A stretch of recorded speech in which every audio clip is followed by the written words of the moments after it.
कल्पना मोहन का जन्म 18 जुलाई 1946 को श्रीनगर में अर्चना मोहन के रूप में हुआ था। वह पंजाबी और डोगरा वंश की हैं। उनके पिता अवनी मोहन एक स्वतंत्रता सेनानी और अखिल भारतीय कांग्रेस कमेटी के सक्रिय सदस्य पंडित जवाहरलाल नेहरू और अन्य शीर्ष कांग्रेस दिग्गजों के करीबी थे। उन्हें कथक में प्रशिक्षित किया गया था और जब भी राष्ट्रपति भवन में गणमान्य लोग आते थे तो नेहरू उन्हें अक्सर नृत्य करने के लिए आमंत्रित करते थे। कल्पना पर अभिनेता बलराज साहनी और उर्दू लेखिका इस्मत चुगताई की नजर पड़ी, जिन्होंने उन्हें मुंबई आने के लिए प्रोत्साहित किया। कल्पना की पहली फिल्म प्यार की जीत सिनेमाघरों में 1 हफ्ते तक चली। उनकी दूसरी फिल्म नॉटी बॉय 1962 थी।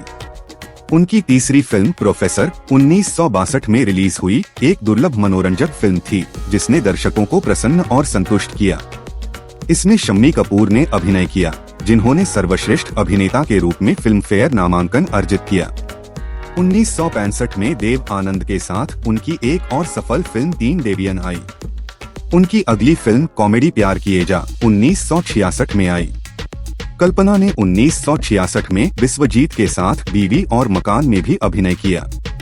60 और 70 के दशक में उन्होंने बॉलीवुड में एक संक्षिप्त लेकिन सफल कार्यकाल किया, लेकिन शादी के बाद उन्होंने बॉलीवुड में काम करना बंद कर दिया। उनकी आखिरी फिल्में सहेली 1965, पिकनिक 1966, तस्वीर 1966 और 1967 में नवाब सिराज उद दौला थीं। कल्पना की 2 बार शादी हुई थी। 1960 के दशक के मध्य में उन्होंने पटकथा लेखक और फिल्म निर्देशक सचिन भौमिक से शादी की और तुरंत तलाक ले लिया। 1967 में उन्होंने एक भारतीय नौसेना अधिकारी से शादी की, जिनसे उनकी इकलौती बेटी थी। उन्होंने 1972 में उन्हें तलाक दे दिया।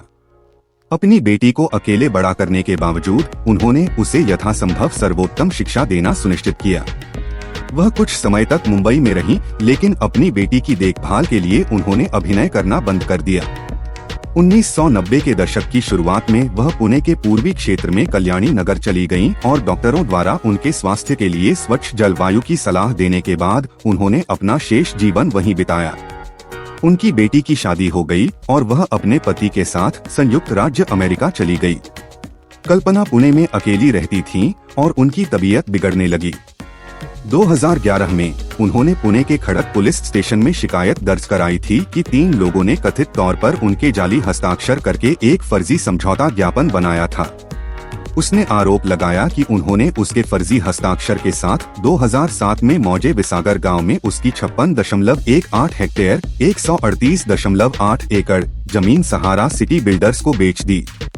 इस बात को लेकर तनाव ने उनकी सेहत को और भी कमजोर कर दिया। उनकी बेटी और दामाद उनकी देखभाल के लिए अमेरिका से आए थे, क्योंकि वह कैंसर के इलाज में थीं और निमोनिया से पीड़ित थीं। कैंसर के कारण 4 जनवरी 2012 की सुबह पुणे अस्पताल और अनुसंधान केंद्र में 65 वर्ष की आयु में उनकी मृत्यु हो गई। उनके परिवार में उनकी बेटी प्रीति मनसुखानी, दामाद हरीश और पोते यश और खुशी हैं। उनका अंतिम संस्कार परिवार और करीबी दोस्तों के बीच वैकुंठ श्मशान घाट पर किया गया। उनकी मौत की खबर कई दिनों बाद सार्वजनिक की गई, क्योंकि उनके परिवार को पता था कि कई लोगों की नजर उनकी संपत्ति पर है।